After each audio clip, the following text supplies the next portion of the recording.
25 వరకు 23 రోజుల పాటు లండన్ అంటే విదేశాలకు వెళ్ళడానికి ప్రత్యేక కోర్టు అనుమతి తీసుకున్నారు సార్. కోర్టు అనుమతి ఇచ్చింది.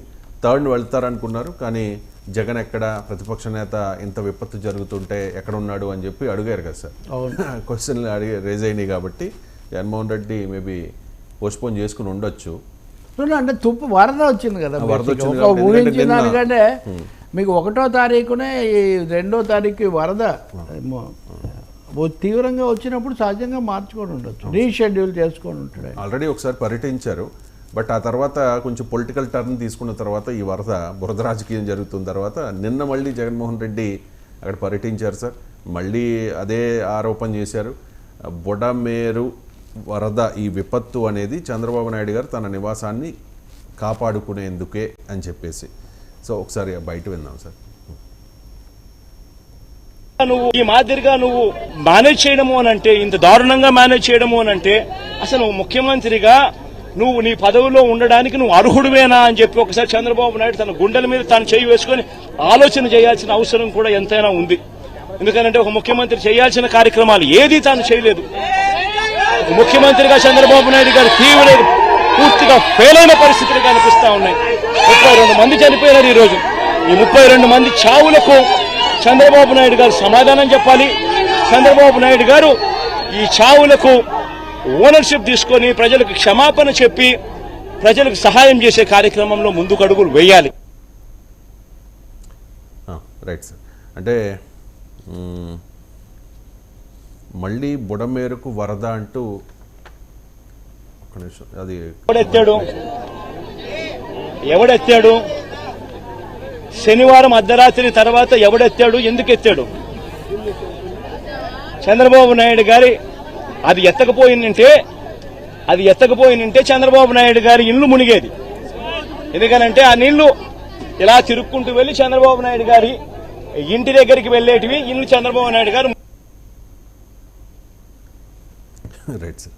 ఇప్పటికీ అదే ఆరోపణ చేస్తున్నారు, కానీ టీడీపీ వాళ్ళు చెప్తూ ఉన్నారు సార్ అసలు బుడమేరు ఏ రకంగా ప్రవహిస్తుంది, ఆ బుడమేరు వెళ్ళి కొల్లేరులో కలుస్తుంది, కానీ కృష్ణానది వేరే చోట కలుస్తుంది, దానికి దీనికి సంబంధం లేదని చెప్పేసి వాళ్ళంతా చెబుతూ ఉన్నా జగన్మోహన్ రెడ్డి ఇదే తరహా ఆరోపణలు విమర్శలు చేస్తూ ఉన్నారు సార్. రవిశంకర్ ఇక్కడ నేను తెలుగుదేశం వాళ్ళతో కానీ లేకపోతే జగన్తో కానీ ఏకీభవించడానికి సిద్ధంగా లేను. అలాగే వాళ్ళతో తగాదా పెట్టుకోవడం కూడా ఇక్కడ సమస్య కాదు. వరద వచ్చాక బురద ఉంటుంది, వరద వచ్చాక రాజకీయం కూడా ఉంటుంది.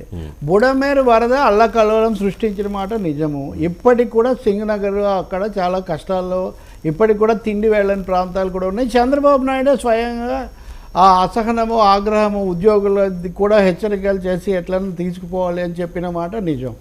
ఇంకా మీరు అడిగిందని నేను సూటిగా 3 సమాధానాలు చెప్తాను. ఒకటి, ఇప్పుడు ఈయన ఏ విధంగా అయితే చంద్రబాబు ముఖ్యమంత్రిగా తగునా అని అడిగినట్టే చంద్రబాబు నాయుడు కూడా అడిగారు. ఏమని? బుడమేరుకు గేట్లు ఎత్తడం ఏంటి? కొంచెం ఫోకస్ పెట్టుకుంటాను సార్. బుడమేరుకు గేట్లు ఎత్తడం ఏంటి? అసలు బుడమేరుకు గేట్లు ఎక్కడి నుంచి వచ్చాయి? ఇంత అజ్ఞానిగా ఉన్నవాడు ముఖ్యమంత్రిగా ఎట్లా అయ్యాడో కూడా నాకు అర్థం కావటం లేదు అని. ఇదే మాట వాళ్ళు ఏమంటున్నారు అంటే, రెగ్యులేటర్ ఒకటి ఉంది, ఆ వెలగపూడి దగ్గర రెగ్యులేటర్ ఒకటి ఉంది, వెలగలేరు రెగ్యులేటర్ ఒకటి ఉంది. దాంతో కూడా దాని మీద వాళ్ళు ప్రత్యారోపణ ఒకటి కనిపెట్టారు. ఈరోజు మీరు సోషల్ మీడియాలో చూస్తారు. అక్కడ వాళ్ళకి సంబంధించినటువంటి ఆయన కోసం ఏదో ఒక కాలువ పెట్టారు ఆ పవర్ జనరేషన్ ప్లాంట్ కోసం. అందుకని దాన్ని ముయ్యటం కోసం ఇది జరిగిందని సమ ఆరోపణ. నేను మరి డీటెయిల్స్లోకి పోను. రెగ్యులేటర్ ఉంది, బుడమేరు డైవర్షన్ కెనాల్ ఉంది అని వాళ్ళు చెప్తున్నారు. ఇంకా మూడోది, నీళ్లు పోలవరం కాలువ నీళ్ళు ఇటు తిప్పడం కోసం పెట్టిన దాంట్లో నుంచి ఇవి తిరిగి వస్తాయని వాళ్ళ ఆరోపణ. సో ఏదైనా కానీ అమరావతి మునుగుతుందా లేదా చర్చ. విజయవాడ మునిగిన దాని గురించి ఆలోచించకుండా అమరావతి మునుగుతుందా లేదా, మునుగుతుందని వాళ్ళు, మునగలేదని వీళ్ళు, మునిగింది మెయిన్ కాదని వీళ్ళు అమరావతి మీదకి దీన్ని మళ్ళించడానికి ఇరుపక్షాలు ప్రయత్నం చేశాయి. చంద్రబాబు నాయుడు ఆ విషయంలో ఫలప్రదం అయ్యాడు. అంటే అమరావతి మీద ఈ చర్చ ఫోకస్ కాకుండా విజయవాడకే ఉంచడంలో ఆయన చాలా వరకు జయప్రదమైంది. ఇది విజయవాడలో మీడియా మిత్రుల మాట నేను చెప్తుంది, విత్ వెరీ క్లోజ్ థింగ్.